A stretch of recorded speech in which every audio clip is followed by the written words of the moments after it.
Bom dia! Bom dia! Tudo bem? Eu botei a câmera muito alta, mas tá cortando a minha cabeça. Tá alto sim, que a gente tá até vendo o teto. Mas é que o teto é baixo também. Não, é porque a gente não via seu rosto, agora sim. Tudo bem, Bom Carol? dia, tudo bem? E você, tudo bem? Tudo ótimo. Ai, que bom. Você tá conseguindo me ouvir bem? Tá me vendo bem? Tô sim, vocês me ouvindo? Também, tô sim. Então, assim, pessoal, bom dia a todos. Sejam bem-vindos aqui a mais uma live no Pedagogia em Ação, né, nessa manhã de terça-feira. Hoje a nossa convidada é a Leanne Berrenque. Falei certo? Benck, é Benck. Benque.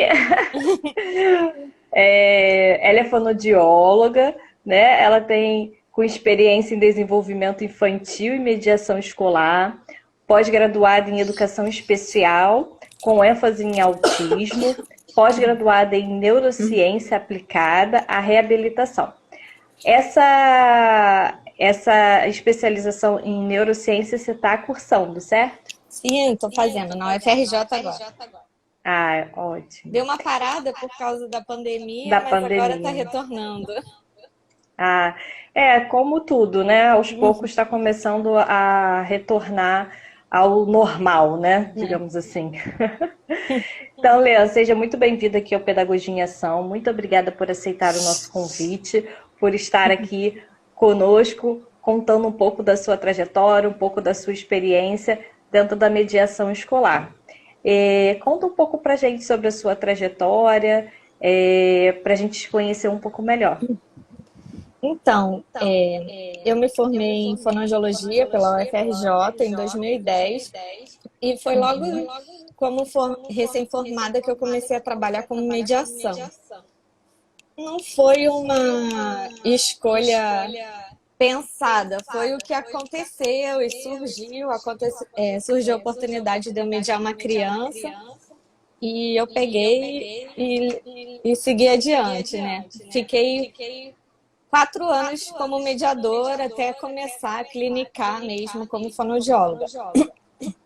E essa experiência como mediadora moldou muito a forma como eu sou no ambulatório, na clínica hoje. Assim, o conhecimento que eu tenho dessa criança, das dificuldades que ela encontra no dia a dia, eu não teria se eu só atuasse no consultório. Então, assim, vamos dizer que foi uma base para eu ser a profissional que eu sou hoje. Então, eu comecei em 2010, eu estava mediando uma criança que tinha transtorno do espectro autista e ela era averbal. Por isso foi a escolha da família de ter uma mediadora fonoaudióloga, porque essa criança tinha uma dificuldade maior nessa questão da comunicação. Então, eu podia mediar essas relações comunicativas com os alunos, com os professores e até tentar inserir uma comunicação alternativa, porque a criança não falava nada. E daí eu fiquei com essa criança do pré-2 até o 2º ano. E nesse meio tempo não foram só as questões de fala que apareceram, né? São questões de independência, de ir ao banheiro, de se alimentar, de comprar um lanche e a etapa da alfabetização, que eu não cheguei a concluir com ele. Mas iniciei nessa parte da alfabetização dele, de reconhecimento do nome, das vogais, enfim.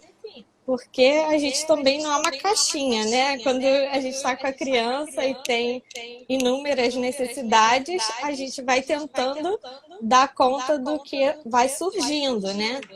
Eu não tô lá, não estava lá só para ajudar ele a se comunicar, né? O transtorno do espectro autista é muito amplo e tem muitas questões. Não dá para a gente se voltar uma coisa só, senão teria que ser uma mediadora por dia. E são as questões do desenvolvimento mesmo, né? Que cada idade ela tem as suas características, né? Sim, né? E você ficar esses anos todos com a mesma criança, você pega várias etapas. Você tem muitas conquistas e tem muitas frustrações também. Sim, Essa foi a criança que eu fiquei mais tempo. Mas nesse meio tempo, eu peguei outras mediações no contraturno, cheguei a acompanhar uma criança que nem diagnóstico tinha. Era uma criança que falava, mas tinha uma questão assim de comportamento e agressividade importante. E aí foi uma demanda da própria escola que solicitou à família a presença de um mediador. Na época que eu fui mediadora, ainda não tinha assim regulamentos e leis, era uma coisa muito aberta. A gente não sabia se era responsabilidade da escola, da família, do instituto terapêutico que acompanhava a criança. Hoje muita coisa já mudou, mas ainda tem muitas dúvidas, né? Sim. E não só dos pais, eu acho que até das escolas também, né? Sim, é uma coisa muito nova, né? E o pessoal vai muito pelo achismo, né? Porque não tem tantos estudiosos da área. A gente encontra também muitas barreiras políticas e burocráticas. Enfim, é uma guerra, né? Com certeza. Então, assim, foi uma experiência enriquecedora para você, né? Sim, foi Na sua bastante. formação, né? Pelo que você está passando, pelo que você passou com a criança da pré-escola, no caso, né? Que é da educação infantil até a alfabetização, que é uma fase bem delicada e que às vezes as pessoas não dão muito valor e que realmente requer ali uma atenção direcionada para aquela criança. Bem interessante. E assim, aproveitando, né, que a gente entrou nessa questão da mediação, da sua experiência, explica um pouco para a gente, então, o que vem a ser, né, a mediação escolar. Então, na atual lei da Diretrizes e Bases da Educação Nacional, tem um capítulo que é voltado para a educação especial, que diz que essa criança tem que permanecer no ensino regular. Sim. Só que a gente sabe que essa criança tem necessidades especiais, né? Não é só jogar ela lá na turma. Tem inúmeras dificuldades de socialização, de aprendizado, de comportamento. E aí, nesse contexto, a mediação escolar, ela entra para atender às necessidades especiais dessa criança, sabe? Para servir de apoio nesse processo de inclusão. Uhum. E aí ela trabalha ali em parceria junto com o professor da turma, né? Isso, com o professor, com a coordenação, tem que ter um diálogo muito com a família também. E assim, qual é a formação necessária para se tornar um mediador escolar? Assim, não tem uma formação determinada, né? Específica, no caso. A pessoa que quer trabalhar com mediação escolar tem que ter em mente que ela vai ter uma formação continuada. E para começar, ela pode fazer um desses cursos de capacitação. São cursos rápidos, às vezes de um final de semana inteiro. Às vezes tem cursos online, para você começar a entender esse universo da mediação. Mas, assim... Leandro, desculpa te cortar. É porque acho que o pessoal está comentando que o seu som está dando um pouquinho de eco. Não sei se o volume talvez esteja um pouco alto, ou então, de repente, dá uma olhada, por favor, para ver se melhora. Não. Deixa eu ver. Calma aí, deixa eu ver se é o ventilador. Ah, pode ser.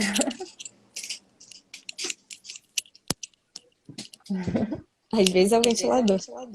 Não, pode estar dando interferência. Melhorou? Vocês estão conseguindo escutar ela melhor? Deixa eu ver se tem Faça algum. um sinalzinho aí de positivo para a gente poder saber Estão me se melhorou. ouvindo? Melhor. Que aí fica, a gente vai ajustando. Não sei, deixa eu ver se tem alguma coisa aqui que tá. Pode melhorar o eco. Melhorou, pessoal? Vocês estão conseguindo ouvir ela melhor? Faça aí um sinal de positivo para a gente poder dar continuidade. Eu não tô falando, né? Como é que o pessoal vai, vai perceber? Deixa eu. Está um pouco melhor.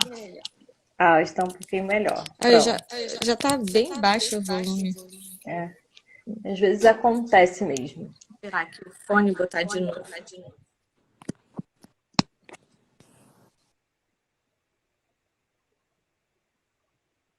Será que melhorou agora? Melhorou, pessoal? Pode ser o volume da caixa de som. Não, já Bom, tá bem baixo e eu tô no fone. Bom, qualquer coisa, Lian, se permanecer, aí você, não sei se sem o fone fica melhor. Não sei se Deixa eu você tentar. vai conseguir ficar sem o fone, vai me ouvir bem, se a gente te escuta melhor. De repente pode ser Bom. que melhore.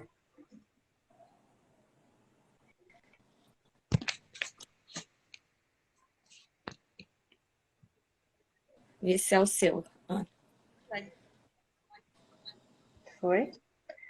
O meu Vamos som ver. também não tá alto, não.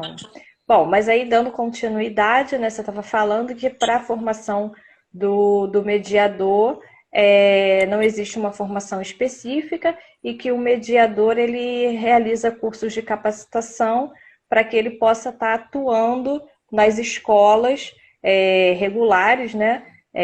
Dando assistência a esses alunos da educação especial. Isso. E a maioria desses cursos, eles são voltados para profissionais da educação que podem ou não ter, né, a formação em pedagogia. Às vezes são estudantes ainda da graduação, ou são aqueles professores com normal, né, normalista. Mas, apesar dos cursos terem esse público-alvo, a gente também encontra fonoaudiólogos, psicólogos com interesse na área, né? Porque como as necessidades individuais, as necessidades especiais das crianças são muito individuais, a capacitação do profissional que vai acompanhar ela também é uma coisa específica, né? Então, depende muito do nicho que você vai atender, né? Se você tem pegado muitas crianças com autismo, você vai acabar se voltando para o estudo do autismo, do comportamento do autismo, ou se é uma criança com síndrome de Down ou deficiência intelectual. Então, é uma coisa que você vai sentir a demanda, né, da escola que você atua, dos alunos que surgem. O perfil é bem diferente. Cada um segue uma linha, né? E aí você vai se especializando e vai estudando cada vez mais as características referente àquela síndrome e aquele transtorno, né? No meu caso... Lian, assim, como é que é feito a contratação do mediador escolar nessas escolas? É um assunto bem polêmico esse que você tocou agora, né? Porque a gente tem a lei da Berenice Piana, que é a lei do autismo, e que diz que com a idade especial daquela criança, ela tem direito a um acompanhamento especializado. E depois vem um decreto que estende esse direito a todas as crianças com deficiência, né? Tudo que tem na lei passa a ser extensível para outras crianças, não só com autismo. Mas, assim, não fica bem claro, porque como é que você avalia a necessidade, sabe? Não fica claro isso na lei. Como que você determina que há ou não a necessidade de um mediador escolar? Assim, para mim é meio óbvio que quem determinaria existe essa necessidade seria o professor, regente da turma, que pegou uma criança aquele ano e está sentindo que a criança não está conseguindo acompanhar ou que está com alguma dificuldade. No meu ver, isso seria óbvio. Mas como não está regulamentado, fica muito no achismo. Então, às vezes, o professor acha que precisa do mediador, mas a coordenação discorda, e até por questões de economia, né? Porque é mais um profissional que tem que atuar ali naquela turma. Então, como a lei não diz nada a respeito disso, fica nesse achismo. Aí o que, que acaba acontecendo? Os pais conhecem seus filhos, né? Sabe que não está acompanhando, sente que precisa de um acompanhamento especializado, sabe que tem essa garantia por lei, eles acabam movendo uma ação administrativa na escola, e quando a escola ainda não concorda, não acata, faz muitas vezes preocupações judiciais, né? E quando chega no setor judiciário, o que, que eles entendem? Que qualquer profissional envolvido na terapia com aquela criança é capaz de atestar se ela precisa ou não de um mediador escolar.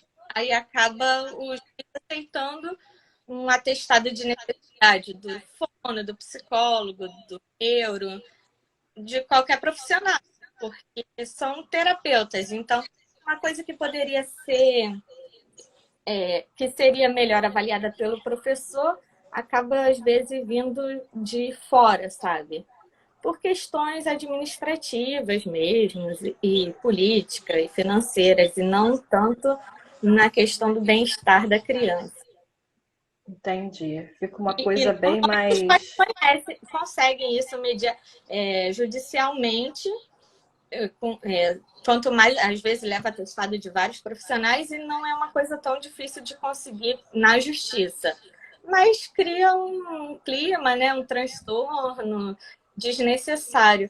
E consegue, né? Tanto seja para ser uma mediação na escola pública ou na privada, porque aí o direito é o mesmo.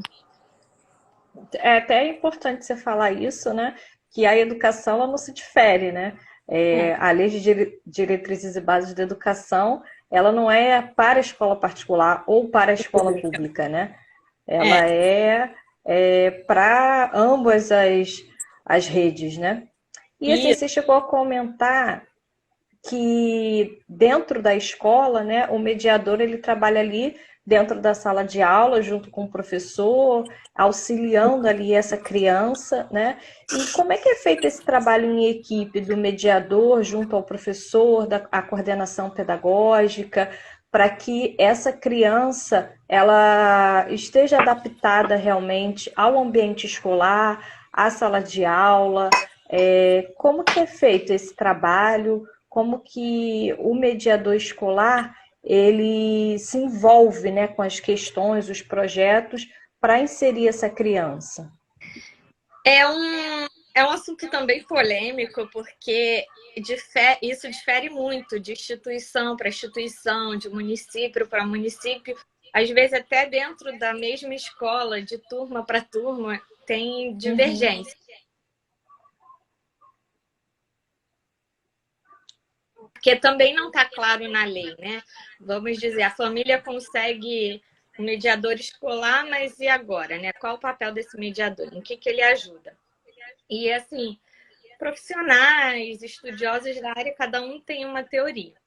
As pessoas que defendem a inclusão total, elas dizem que o mediador tem que estar ali na escola como um cuidador, só para atender as questões de bem-estar da criança, de higiene, locomoção, alimentação, e não pode se envolver nas questões pedagógicas.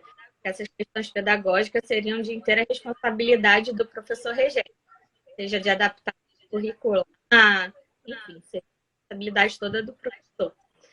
Já os estudiosos, as pessoas que defendem a, ai, falha minha voz, a educação inclusiva, elas já dizem o contrário, que o mediador tem sim que se envolver nas questões pedagógicas, que o mediador tem que se envolver em todas as questões relacionadas à inclusão daquela criança, né? Que avaliar se a criança tem alguma necessidade especial, qual a necessidade específica que ela tem, e fornecer o apoio que ela precisa, seja pedagógico, social, seja. Não, aí esse é a linha que defende a inclusão, segue. Mas, assim, uma coisa que a gente não pode esquecer é o que a gente tem que pensar o que é bom para a criança, né? Porque o autismo é Sim. muito diversificado. Cada criança tem uma necessidade diferente. Observar o que é bom para aquela criança, a partir daí, mediar e criar um ambiente favorável a essa inclusão dela, né? Então, às vezes, uma coisa que funciona para uma criança não funciona para outra. Essa questão do mediador ser só cuidador pode funcionar para uma criança e não funciona para outra, sabe? Por isso que é um tema que é muito polêmico, porque as pessoas querem determinar uma rotina a seguir, mas você não pode pegar um parâmetro geral e esperar que ele vai ser aplicável em todas as crianças, né? E as pessoas têm essa tendência de querer definir moldes. E Uhum. aí que gera os Uma polêmicas. fórmula, né? E aí acaba não dando certo, né? Sim, porque você mesmo, como pedagoga, você sabe, cada escola tem uma metodologia e um, Sim. um jeito. E aí, como é que você vai definir uma fórmula? Se para esse método seria bom mediar a criança de um jeito, para aquele método de outro jeito. É uma coisa assim que tem que partir muito do bom senso e, de novo, na questão do mediador estar sempre se capacitando, né? Porque sempre tem essas variações. E aí a pessoa vai ter que estudar para ver a forma de intervir. Entendi. E é importante até você falar com relação a essa questão da formação continuada, né, do mediador, assim como em qualquer área, né? A importância do mediador estar sempre em contato com a evolução de cada transtorno, de cada síndrome, para que quando ele se deparar com uma criança, né, ele saiba conduzir essa mediação da melhor forma, né? Não sendo rotulado, né? Porque eu acho que quando a gente rotula aquela criança, até em cima de um diagnóstico que a gente tem em mãos, a gente às vezes acaba pecando, né? E quando a gente vai ver, a gente foi por uma linha que, na verdade, aquela criança ali que está na nossa frente não atende, né, aquelas características e aquela linha de trabalho. Isso é bem, bem legal mesmo. Leandro, assim, você que tem uma experiência muito grande com a parte de autismo, né? Uhum. Qual dica que você daria assim, para os professores que atuam dentro das escolas, que trabalham com as crianças que têm, que são, né, especiais? Que dica você daria para os professores para poder estar trabalhando com essas crianças e trabalhando junto com o mediador, sem que fosse assim uma disputa, porque a ideia não é essa, né? A ideia é justamente o mediador estar ali para auxiliar e até ajudar o professor na condução do trabalho dele para que flua melhor dentro da sala de aula do professor toda a parte pedagógica. Qual dica você daria assim, para os professores? Primeiro lugar, eu daria a dica de seguir a linha do diálogo, né? Você sempre conversa com o mediador que está ali te acompanhando, planejar junto com ele como que pode fazer para alcançar aquela criança com dificuldade e você propor ao mediador assim, olha, essa semana que vem, né? Porque tem que ser com antecedência. Semana que vem, o mês que vem, eu quero trabalhar isso com a turma. como que a gente pode fazer para alcançar a criança, sabe? E dentro desse tempo, como que a gente pode alcançar ela? Com materiais concretos, no caso da criança com autismo, com foto, Uhum. música, com objetos, enfim, planejar e conversar e deixar de lado orgulho e vaidade por essas condutas assim que tem de uma forma geral de resistência não, não é um prejuízo para o professor, não é um prejuízo para o criador. Só quem prejudica nessa questão é a criança, que vai ter o trabalho dela dificultado, a mediação dificultada, e por sua vez o processo de inclusão não vai ser efetivo, né? Porque se até o próprio professor cria uma barreira, um mediador que está um facilitador, como é que as outras crianças da turma também vão aceitar esse mediador, vão aceitar essa criança, né? Então, a dica é sempre assim, abrir a cabeça e, e conversar, dialogar e trocar experiências, porque no meu caso, que sou fonoaudióloga, eu estava ali como mediadora, não para avaliar as questões pedagógicas, né? Até porque não me competia isso. Nem sabia. Uhum. Eu estava ali para dar, dentro da minha área de conhecimento, o trabalho dele, como alcançar aquela criança dentro da minha área de conhecimento. Então, é assim, a troca de informação e deixar de lado qualquer competitividade, vaidade.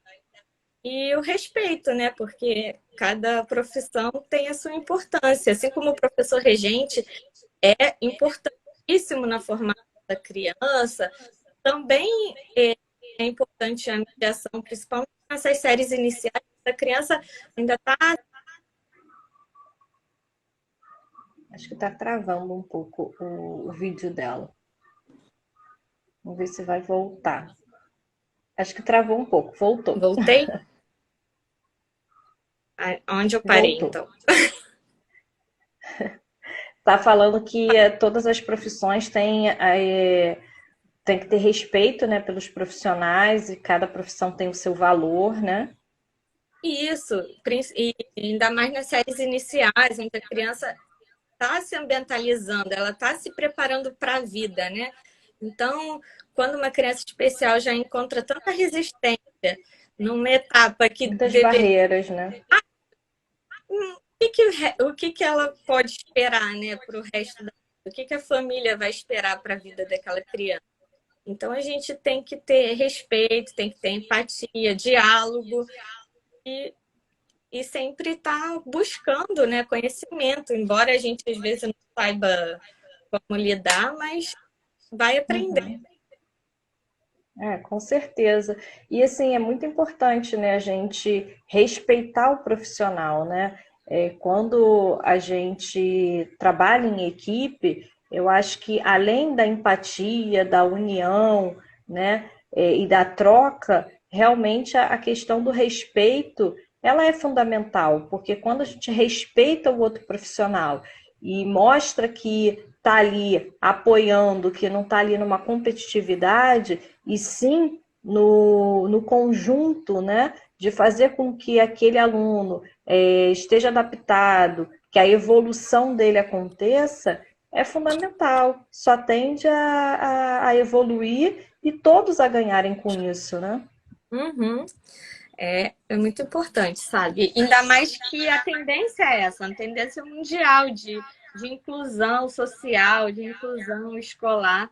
Então, a gente tem que se adaptar, a gente tem que ajudar a inserir as pessoas com dificuldades o máximo que a gente puder, porque eu acho que a vida delas já serão difíceis o suficientes, né?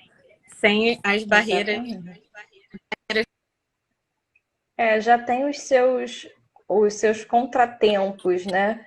No decorrer da sua trajetória, né? Isso. E alguma mais pergunta? Pessoal, A gente está se direcionando, né, para o final da nossa live. Se vocês tiverem alguma pergunta, aproveitem esse momento para fazer essas perguntas para a Lian. Aproveitar a experiência dela que ela teve. Ela tem um conhecimento muito grande com o autismo, né? Então, assim, é uma grande oportunidade, né, que nós estamos tendo nesse momento de contar com as suas experiências. E se alguém tiver alguma pergunta, pode fazer, que aí a gente vai passando para ela, a gente vai conversando aqui. Mas, de qualquer maneira, Lian, foi muito bom, muito interessante essa troca de conhecimentos, a sua experiência, como você mesmo disse, né, que te ajudou muito na fonoaudiologia e te ajuda até hoje, né, ter trabalhado como mediadora, ter essa experiência de ter estado dentro de um ambiente de sala de aula, um ambiente escolar, que te proporcionou hoje ter uma outra visão, né? Porque hoje dentro da clínica você sabe exatamente como é a realidade daquele aluno em sala de aula. Isso é muito legal porque você conseguiu ver o outro lado, né? Então, essa sua experiência realmente contribui muito. E quando você visita uma escola como fonoaudióloga hoje, você já sabe como lidar e como tratar essas questões. Sim, eu já entendo também quando vem as dúvidas do professor, sabe? Quando ele coloca as dificuldades, eu já entendo o que ele quer dizer. E já tenho, às vezes, já tenho até alguma estratégia para oferecer, alguma orientação. É claro que a gente vai avaliar o que funciona para cada criança, mas de uma maneira geral já tenho uma ideia, né, de como acontece isso. Uhum. E a Fabiana até colocou aqui, você tem alguma dica assim, para os profissionais de pedagogia, né? Quem está acabando agora a faculdade de pedagogia, que tem interesse na área de mediação? Você, como eu já falei, pode procurar esses cursos online agora, né, por conta da pandemia, mas antigamente tinham presenciais. Porque o que acontece? Esses cursos normalmente são oferecidos por instituições terapêuticas, né?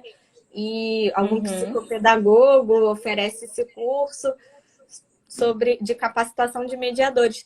E dentro desse curso, depois que você conclui o curso, a instituição já te encaminha para algumas crianças, sabe? Normalmente contratadas pelos próprios pais, né? Porque tem essa questão também. Às vezes é a escola que contrata, às vezes é o pai que contrata, né? E aí essas instituições normalmente ou encaminham para as escolas que têm conhecimento, que está precisando, ou encaminha para os pais dos pacientes, né, que estão em busca de alguma mediadora. Normalmente essas instituições elas criam um banco, né, de reserva de profissionais, e à medida que vai surgindo uma criança com a necessidade, eles procuram nesse banco de reserva um profissional que se encaixa no perfil daquela criança. E aí acaba que a mediadora indicada pela instituição conversa com os pais se combinam em relação à Eles localização da indicam, né? escola e tudo. Aí tem essas indicações. Tem grupos também no Facebook de Uhum. escolares, onde as escolas e os pais que procuram, eles anunciam ali, iniciam um processo seletivo também. Alguns anos atrás teve concurso para a prefeitura, né, de mediadores escolares, que na verdade Olha não se que chamava legal. agente educacional por questões burocráticas, mas assim, a função mas era outro nome que se dava. Travou um pouco, Lian. Aí Voltou. Você estava falando que teve concurso para a prefeitura de mediador escolar? A Prefeitura do Rio, uns anos atrás. Foi até na época que eu estava fazendo a minha pós de educação especial. E, na verdade, eles exigiam essa pós de educação especial, né? Mas era para o cargo de mediador que eles nomearam na época de agente educacional especializado. Mas É bem interessante saber com que função de realmente tem um mediador. concurso. Bem legal saber que tem esse concurso, né, específico para mediador, porque quem realmente tem interesse e se identifica, né, com a educação especial é uma oportunidade. Na época eu não cheguei ali o edital, eu soube que teve esse concurso. E hoje em dia eu tenho pacientes que são da rede municipal e que têm um acompanhamento do mediador na escola, sabe? Então... Muito bom. É muito legal saber e é muito importante também que a rede pública valorize esse profissional, né?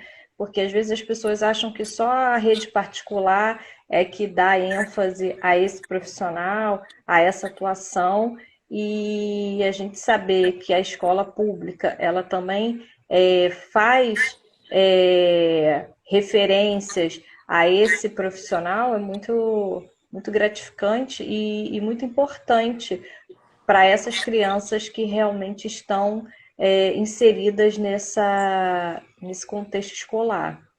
A escola pública aqui do Rio, que eu tenho conhecimento, tem projetos realmente bons assim para crianças especiais. Tem a sala de recursos no contraturno, tem muitas escolas que já oferecem um mediador para criança. Então, tem projetos realmente bons, assim, algumas escolas daqui do Rio, mas eu não sei te dizer com muita profundidade, porque é uma questão, às vezes, regional, né? Da CRE, uma CRE pode ter um projeto e outra não ter.